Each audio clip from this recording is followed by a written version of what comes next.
ये है CBN की प्रस्तुति और आप देख रहे हैं एक नई जिंदगी। गुड मॉर्निंग फ्रेंड्स, एक नई जिंदगी में आपका स्वागत है। Thank you for joining us this morning. Good morning दोस्तों, वेलकम टू एक नई जिंदगी। हम जून के महीने के आखिरी दिन में आ गए हैं और इस पूरे महीने हमने इंक्लूजन के बारे में बात किया है, हमने सीखा है, जाना है और प्रार्थना भी की है। But Rahul, I hope our viewers understood why we are talking about inclusion. Yes, that is very important. दोस्तों, हम उम्मीद करते हैं कि जो भी हमने अलग अलग पहलुओं को देखा है इंक्लूजन का, चाहे वो ऐसों को अपनाना जो समाज ने जिसे ठुकराया है, या फिर ऐसे लोगों को अपनाना जो दिव्यांग है, या फिर ऐसे लोगों को अपनाना जो शायद कोई रोग का शिकार है। विभिन्न किस्म के लोग होते हैं डबी हमारे समाज में, और परमेश्वर चाहता है कि हम सभी को अपनाएं, सभी के प्रति एक समावेश की भावना रखें। बिल्कुल सही कहा आपने राहुल। और परमेश्वर भी तो ऐसे, परमेश्वर ने हम सबसे प्रेम किया। He is the one who sat at the table with tax collectors, with prostitutes, with people who are unwanted in the society। और परमेश्वर उन्हीं लोगों के पास जाके बैठे, उनके साथ खाना खाए, उनके साथ मिले जुले, you know, so that is what we were trying to teach, to be more like Jesus। That is so true. दोस्तों, हमें यीशु का अनुकरण करना है। इससे पहले कि आज के प्रोग्राम को हम आगे बढ़ाएं, अब समय है पहचान कौन का।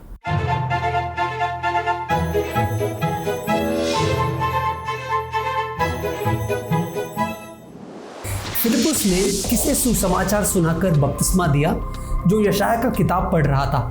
आपका क्लू है, ये कहानी प्रेरितों के 8वें अध्याय में है और आपके ऑप्शंस है ए हकीम, बी राजा, सी खोजा या डी सेवक। दोस्तों, अगर आपको इस सवाल का जवाब पता है तो प्लीज़ हमारे CBN इंडिया यूट्यूब चैनल पे जाके कमेंट सेक्शन में आज के एपिसोड में इस सवाल का जवाब दीजिए। यस दोस्तों, हमें आपके जवाब का बेसब्री से इंतज़ार रहेगा। दोस्तों, आइए हम मिले तिया लोंग कुमार से, जो नॉर्थ ईस्ट से हैं, पर उन्हें अपने रूप रंग की वजह से अपने ही समाज के लोगों से बुलिंग मिला और बहुत सारी बुली से सामना करना पड़ा। क्या किसी ने उन्हें इंक्लूडेड फील कराया? आइए देखते हैं तिया की कहानी। क्या आपने कभी सोचा है कि आपका जन्म क्यों हुआ है, या आपने कभी अपने अस्तित्व के बारे में विचार किया है?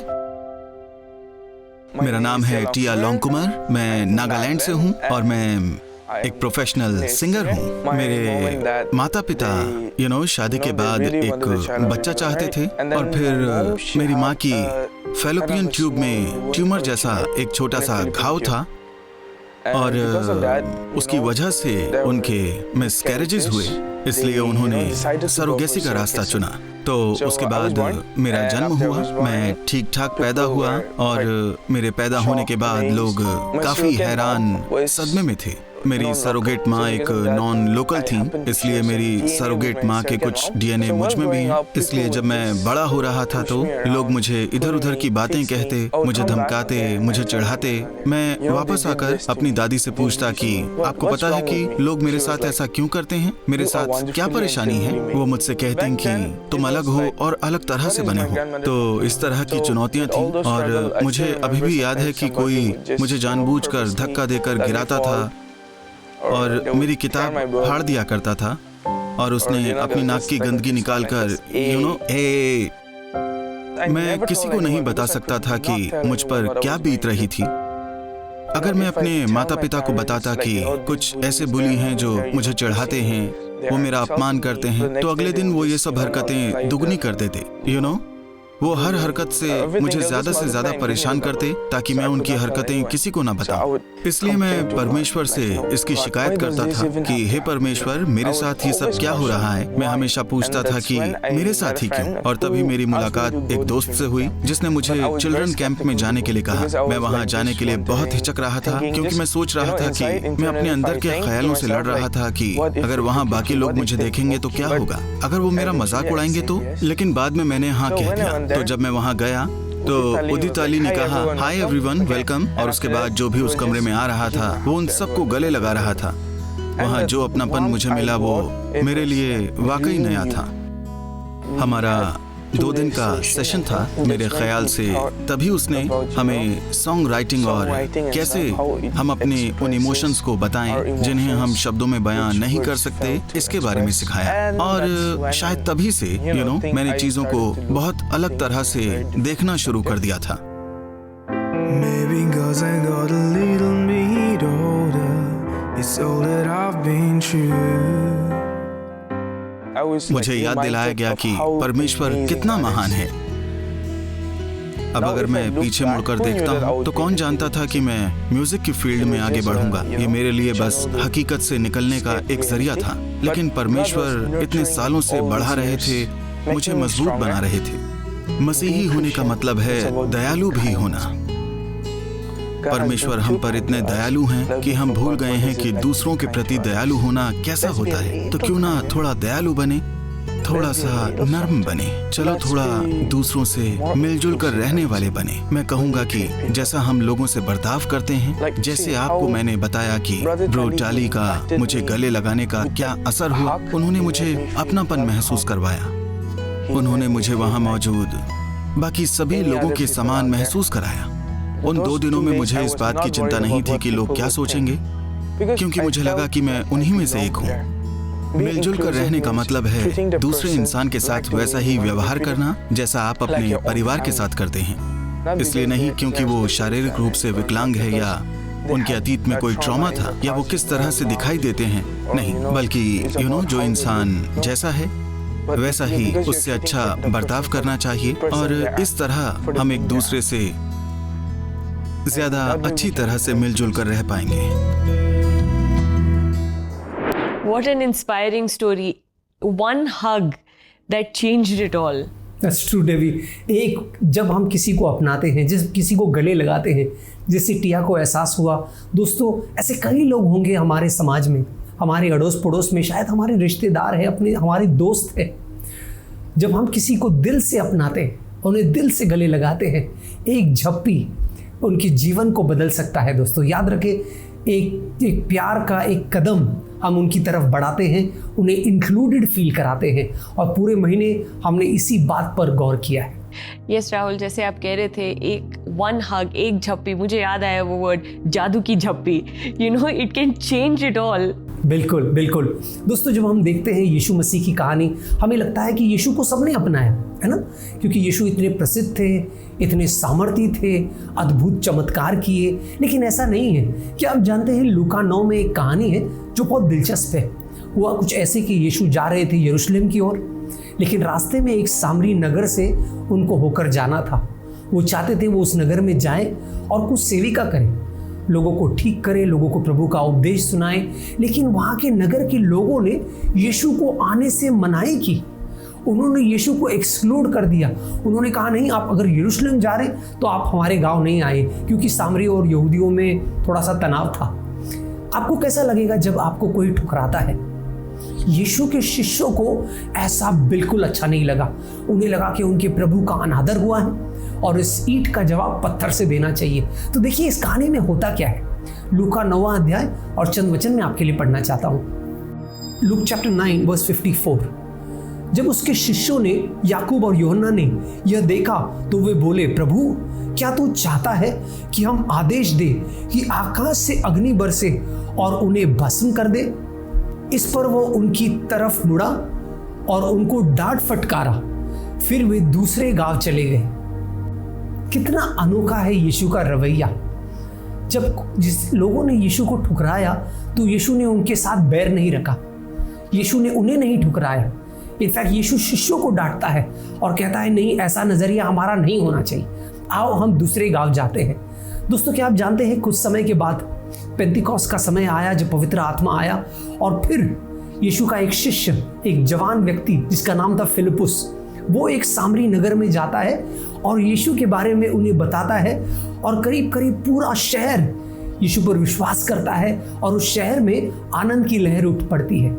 दोस्तों ऐसा ही परमेश्वर चाहता है हम भी करें। इस पूरे महीने हमने आपसे यही कहा है कि हम किसी को ठुकराए नहीं, उन्हें नाकारे नहीं, क्योंकि जैसे यीशु का बड़ा दिल है, जैसे यीशु क्षमा करता है, जैसे यीशु अपनाता है, जैसे यीशु मसीह इंक्लूड करता है, वैसे ही दोस्तों हमारा भी हृदय हो, हम भी लोगों को अपनाएं और अपने दिलों में, अपने घरों में, अपनी कलीसियाओं में उनके लिए जगह बनाएं। राहुल, बिल्कुल सही कहा आपने। We should welcome everyone with arms wide open. पूरे दिल से we should welcome people in and include them.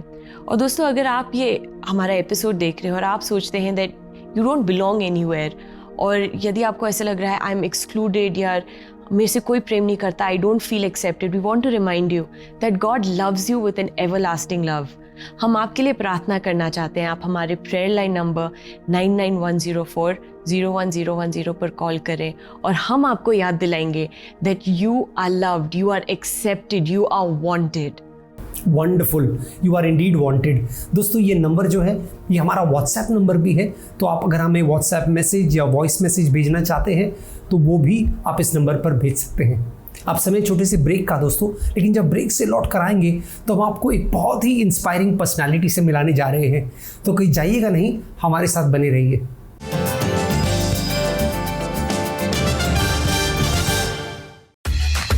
क्या आप अपने बच्चों के लेजर टाइम को प्रोडक्टिव बनाना चाहते हैं? Here is what we got for you, the Superbook app. Superbook app not only deals and teaches about the Bible stories, it has good and beneficial games and videos to make them occupied and learn more practically. Learn while you play. तो इंतजार किस बात का? आज ही download कीजिए The Superbook app.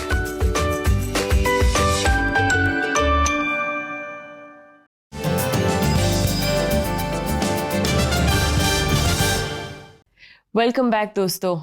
आज महीने का आखिरी दिन है and we are talking about inclusion. बिल्कुल दोस्तों, जब हम अपने मुट्ठी को देखते हैं तो ये 5 उंगलियों से बनती है और पांचों ही उंगली अपने आप में बहुत विभिन्न है, लेकिन जब ये एक होते हैं तब वो मुट्ठी बनती है। वैसे ही दोस्तों हमारा समाज अलग अलग लोगों से बना हुआ है, सब में कुछ खामियां हैं, कमियां हैं और खूबियां हैं। जब हम एक हो जाते हैं, हमारी एकता होती है, तब देश मजबूत होता है, तब परमेश्वर का राज्य आगे बढ़ता है। तो याद रखें, हम सबको अपनाएं ताकि एक मुट्ठी बने। और दोस्तों, जैसे हमारे हाथों में 5 उंगली है और हर एक उंगली का अलग अलग रोल होता है, वैसे ही सोसाइटी में हम सब का एक अलग अलग रोल होता है। एंड राहुल, हमें भी दूसरों को इंक्लूड करने के लिए अपना रोल प्ले करना है, और यही कुलदीप मैथ्यू कर रहे हैं, जो सामाजिक सीढ़ी से नीचे गिरे हुए हैं उन्हें ऊपर फिर लाने की कोशिश कर रहे हैं। यस, तो आइए दोस्तों इनके प्रेरणादायक कहानी को उन्हीं की जुबानी सुनते हैं।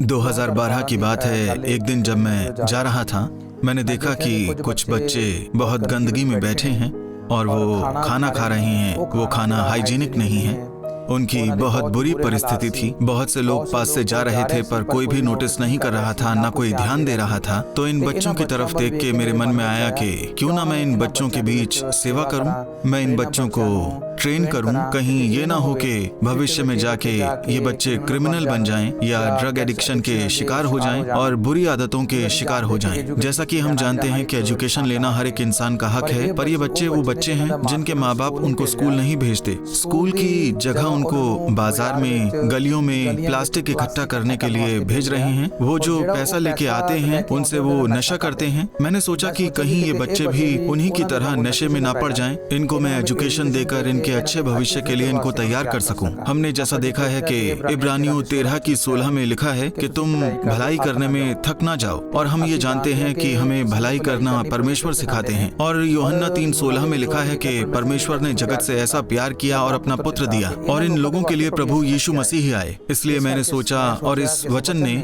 इब्रानियों 13:16 ने मुझको तैयार किया कि इन लोगों में जाके भलाई करूं, इनको प्यार करूं, परमेश्वर का प्यार दिखाऊं, ताकि ये बुरी आदतों से, बुरी संगति से बचाए जाएं और आने वाले दिनों में बुरी परिस्थितियों से बच जाएं। मैं उस जगह जब गया, लोगों ने मुझे पसंद नहीं किया, लोगों ने मुझे रिजेक्ट किया। वो सोचते थे कि ये शायद सरकार की तरफ से कोई लोग आए हैं जो पता करने के लिए आए हैं कि कौन बच्चे चाइल्ड लेबर करते हैं। लोगों ने मुझे बड़ा रिजेक्ट किया, बड़ा बुरा बोला। पर जब मैंने उनको परमेश्वर का प्यार दिखाया और बताया कि मैं तुम्हारे बच्चों को मुफ्त पढ़ाऊंगा, उसके बाद उन लोगों ने मुझे स्वीकार भी किया। हमने इनके लिए जो सबसे पहला स्टेप लिया वो था फ्री एजुकेशन का। School of hope slum area children ministry, जो कि उस जगह पर हम अपना स्कूल चलाते हैं, वो फ्री एजुकेशन, उसके बाद फ्री मेडिकल कैंप और लेडीज के लिए जो है अवेयरनेस कैंप ऑर्गेनाइज किए गए। और इसके साथ हमने इनके लिए बिल्कुल साफ पानी का प्रबंध किया। वो बच्चे पहले गालियां बकते थे, बुरी आदतों के शिकार थे। जब से स्कूल में आना उन्होंने शुरू किया, उनकी जिंदगी अच्छी तरह से बदली। उनको देख के उनके परिवार भी थोड़े बदले और बहुत सारे बच्चों के परिवार हमारे पास आके बहुत धन्यवाद करते हैं। तो मैं संदेश देना चाहता हूँ उन लोगों को जो लोग ऐसी कम्युनिटी को अपने से दूर रखते हैं, उनको मिलने से गुरेज करते हैं। उनको मैं यही कहना चाहता हूँ कि आप इनको अपने साथ जोड़ो, इनको प्यार करो, क्योंकि ये हमारे देश का भविष्य हैं। ये बच्चे अगर अच्छी एजुकेशन ले लेंगे, अच्छे इंसान बन जाएंगे, हमारा जो देश है क्राइम फ्री बन जाएगा और हमारे देश का भविष्य जो है ये बच्चे हैं। ये आने वाले दिनों में बहुत अच्छे इंसान बन के हमारे देश की, हमारे समाज की सेवा कर सकेंगे।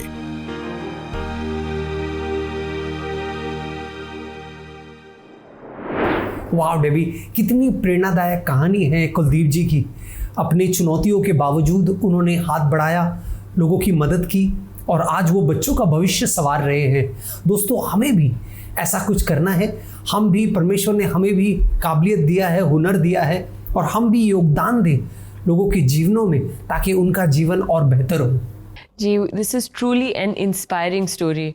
और दोस्तों, अब समय है एक छोटे से ब्रेक का और ब्रेक के बाद हम मिलकर प्रार्थना करेंगे। So stay with us.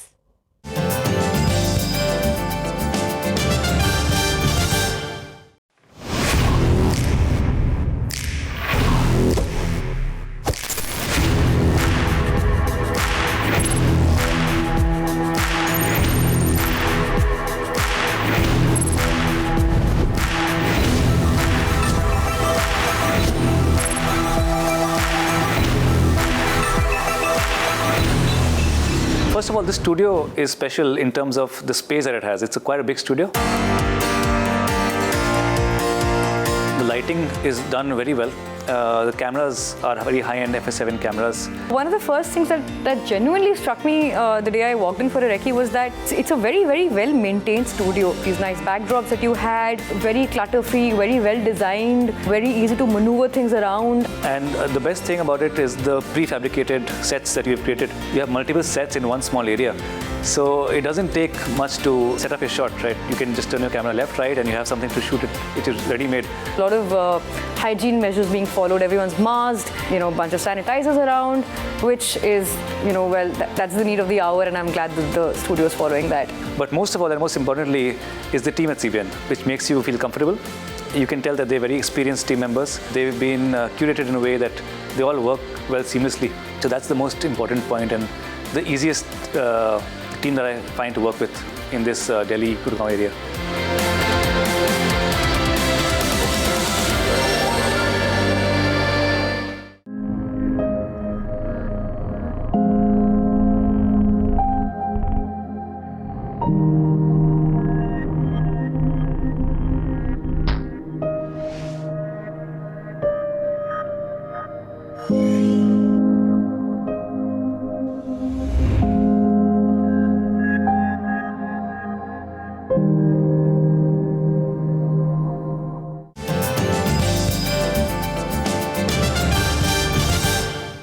Welcome back दोस्तों। अब समय है आपके भेजे हुए मैसेजेस को हम पढ़ेंगे और आपके लिए प्रार्थना करेंगे। यस डेबी, ये महीने का आखिरी दिन है और कई सारी बधाइयाँ और कई सारे अच्छे मैसेजेस हमें आए हैं और उनमें से एक मैसेज जो है वो हम आपके लिए पढ़ना चाहेंगे। वो मैसेज जो है वो हमें पूजा जॉनथन ने भेजा है व्हाट्सएप से और पूजा कह रही हैं, आपके प्रोग्राम के लिए बहुत बहुत धन्यवाद। ब्रदर संजय अरोरा की टेस्टिमनी टेलीकास्ट करने के लिए धन्यवाद। उनकी टेस्टिमनी को देखकर एक नई उम्मीद जागी है कि हमें भी परमेश्वर ब्रदर संजय की तरह फाइनेंशियल क्राइसिस से निकालेगा। एक नई जिंदगी कार्यक्रम के लिए बहुत धन्यवाद। पूजा, आपके मैसेज के लिए धन्यवाद। थैंक यू कि हमारा प्रोग्राम एक नई ज़िंदगी, आपके जीवन में उम्मीद और आशा की किरण जगा रही है। आप हमें देखते रहिए और दूसरों को भी एक नई ज़िंदगी के बारे में बताइए। और हमारा दूसरा मैसेज आया है रश्मि जी से, और वो कहती हैं, मैंने रिसेंटली आपके प्रोग्राम को यूट्यूब पर देखा। मुझे आपका कार्यक्रम बहुत अच्छा लगा। फेलियर का टॉपिक चल रहा था। मैंने भी बहुत सारे कम्पिटिटिव एग्ज़ाम्स दिए हैं और मुझे भी हमेशा फेलियर का सामना करना पड़ा है, पर आपका फेलियर पे एपिसोड देखकर बहुत हौसला मिला है और एक आशा मिली है कि मैं अपने आने वाले एग्ज़ाम्स क्लियर कर पाऊँगी। रश्मि जी, थैंक यू सो मच। ऐसा मैसेज पढ़ के हमें बहुत खुशी मिलती है that you have been watching and learning. तो फेलियर्स तो सबकी ज़िंदगी में आते हैं, but it is what you do with those failures and build your self up. और दोस्तों, अगर आपने अभी तक हमारा CBN इंडिया यूट्यूब चैनल को सब्सक्राइब नहीं किया तो ज़रूर जाइए और सब्सक्राइब कीजिए हमारे CBN इंडिया यूट्यूब पे। यस, और साथ ही साथ अगर आपको कोई एपिसोड अच्छा लगा है तो आप कमेंट करके हमें ज़रूर बताइए। दोस्तों, अब समय है प्रार्थना का। जैसे महीने के आखिरी दिन आए हैं, आज हम प्रार्थना करें कि परमेश्वर हमें एक इंक्लूसिव पर्सन बनाए, ताकि हम लोगों को अपने जीवनों में शामिल करें, उन्हें समावेश करें। स्वर्गीय पिता, हम धन्यवाद देते हैं कि तूने हमें अपनाया है, तूने हमें गले लगाया है प्रभु। जब से तूने हमें अपनाया है, हमारा जीवन बदल गया है। तूने कोई शर्त नहीं रखा हमें अपनाने से पहले प्रभु, और यही हम दूसरों के साथ करना चाहते हैं प्रभु। हम बिना शर्त का प्यार दूसरों को दिखाएं, उन्हें अपने जीवन में समावेश करें, उन्हें शामिल करें, उन्हें अपनाएं। हमारे घरों में, हमारे दिलों में, हमारी कलीसियाओं में, हमारे समाज में हम उन्हें अवसर दें प्रभु। उनकी कोई भी कमियां, खामियां हमारे बीच की दीवार न बने प्रभु। हमें मदद कर, तेरे लोग होने के नाते जिन्होंने तुझ पर विश्वास किया है, कि हम सबको अपनाएं और तेरा प्रेम उन तक पहुंचाए प्रभु। चाहे वो समाज के किसी भी स्तर पर क्यों ना हो, चाहे उनके जीवनों में कोई भी चुनौती क्यों ना हो, लेकिन हमें मदद कर प्रभु कि हम तेरे प्यार को, तेरे संदेश को उन तक ले जाए। तेरा वो संदेश जो उम्मीद हमें दिलाता है, जो आशा जगाता है हमारे अंदर। ये प्रार्थना हम यीशु मसीह के नाम में करते हैं। आमीन, आमीन, आमीन। दोस्तों, परमेश्वर चाहता है कि हम सबको अपने दिल में जगह दें।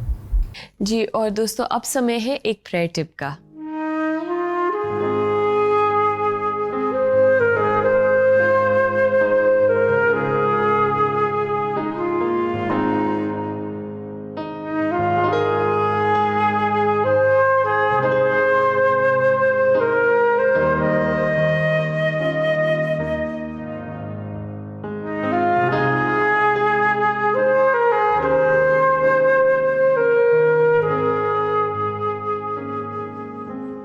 दोस्तों, यीशु ने वायदा किया कि वो एक सहायक भेजेंगे और उन्होंने भेजा पवित्र आत्मा।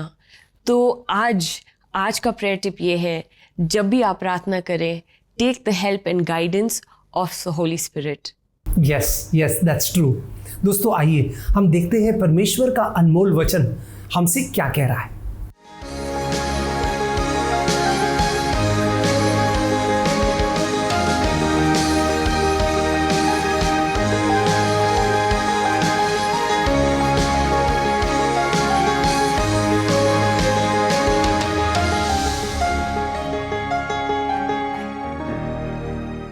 कितना खूबसूरत वचन है दोस्तों, जो हमें प्रोत्साहित करता है कि हम खुदगर्जी से कोई भी कार्य ना करें, लेकिन दूसरों को अपने से बेहतर समझें। डबी, इसी वचन को अलग अंदाज से हमने इस पूरे महीने देखा है कि हम दूसरों को अपने जीवन में, अपने दिलों में समावेश करें, उन्हें शामिल करें, उन्हें इंक्लूड करें और उनको हमसे बेहतर समझें। जी राहुल, और मैंने तो सीखा कि हम परमेश्वर के नज़रिए से हम दूसरों को कैसे देख सकते हैं। कई बार अगर लोग हमसे अलग होते हैं या हमारी तरह दिखते नहीं हैं या बोलते नहीं हैं, we tend not to include them and be in our own small little group. But Bible हमें सिखाता है to love everyone, to accept everyone, welcome everyone with arms wide open. बिल्कुल दोस्तों, हम उम्मीद करते हैं हमारे आज के प्रोग्राम से आपने बहुत प्रोत्साहन पाया।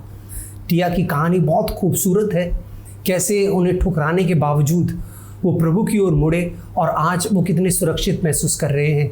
हमने देखा पास्टर कुलदीप मैथ्यू की कहानी, और देखा कैसे वो बच्चों के जीवनों में एक बदलाव लेकर आ रहे हैं। दोस्तों, परमेश्वर हम सबको ऐसे मौके देगा कि हम किसी न किसी के जीवन को छुए परमेश्वर के प्रेम के द्वारा, उनकी सेवा करके।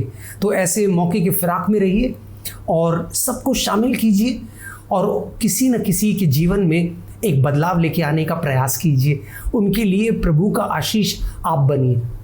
जी, और दोस्तों हम आपको याद दिलाना चाहते हैं, अगर आप प्रार्थना करवाना चाहते हैं किसी भी टॉपिक पे, आप बस प्रेयर करवाना चाहते हैं, आप हमारे CBN प्रेयर लाइन 9910401010 पर कॉल कर सकते हैं, या हमें व्हाट्सएप मैसेजेस भी भेज सकते हैं या वॉइस नोट भी भेज सकते हैं व्हाट्सएप पे। यस, साथ ही साथ दोस्तों आप हमारा वेबसाइट जानते हैं www.cbnindia.org। अगर आप इस एपिसोड से प्रभावित हैं, आप एक नई ज़िंदगी लगातार देखते हैं और चाहते हैं कि दूसरे भी देखें, तो आप वहां पर जा सकते हैं और वहां पर अपना अनुदान दे सकते हैं और प्रोत्साहन भरे शब्द भी आप हमें बता सकते हैं। दोस्तों अब समय है जाने का, पर जाते जाते ये गीत सुनिए शैली रेड्डी से, महिमा और आदर। यस, और दोस्तों आपको जाते जाते बताएं कि कल नया महीना है और एक बहुत ही दिलचस्प थीम के साथ हम लौट कर आने वाले हैं, तो इंतज़ार कीजिए वो क्या है, कल आपको सुबह बताएंगे। तब तक के लिए अपना ख्याल रखिए। God bless you. God bless you.